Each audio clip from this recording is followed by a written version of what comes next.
ஒரு மோகினி பேய்க்காக கட்டப்பட்ட கோவில் எங்க இருக்குன்னு உங்களுக்கு தெரியுமா? இன்னும் அந்த மோகினி பேய் அந்த கோவில்ல தான் இருக்கு. இந்த மோகினி பேயோட கலர் ரொம்ப பயங்கரமா இருக்கும். உங்களுக்கு தினம் இருந்தா இந்த வீடியோ ஃபுல்லா பாருங்க. இந்த கோவில் எங்க இருக்குன்னா பேங்காக்ல இருக்கு.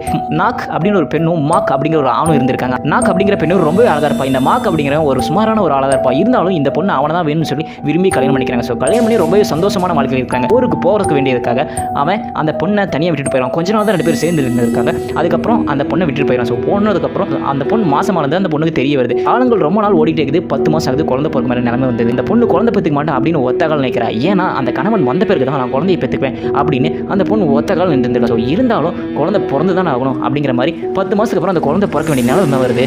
ஆனால் அங்கே நடக்கிறதே வேலை. ஏன்னா அந்த குழந்தை பிறக்கிற சமயத்தில் அம்மாவும் பொண்ணும் இறந்தே போயிடுறாங்க. காலங்கள் ஓடுது. அவனும் திரும்ப வரான். திரும்ப வந்து வீட்டில் வந்து பார்க்குறான். ஆனால் அங்கே நடந்ததே வேற. எப்பயும் போல தான் இருக்கான். ரொம்ப சந்தோஷமே இருக்கான். ரொம்ப என்ஜாய் பண்ணிகிட்டே இருக்கான். ஆனால் அந்த ஊர் மக்கள்லாம் இவனை டவுட் பண்ணி பார்க்குறாங்க. என்ன உன் பொண்டாட்டி செத்து போயிட்டா, நீ இப்படி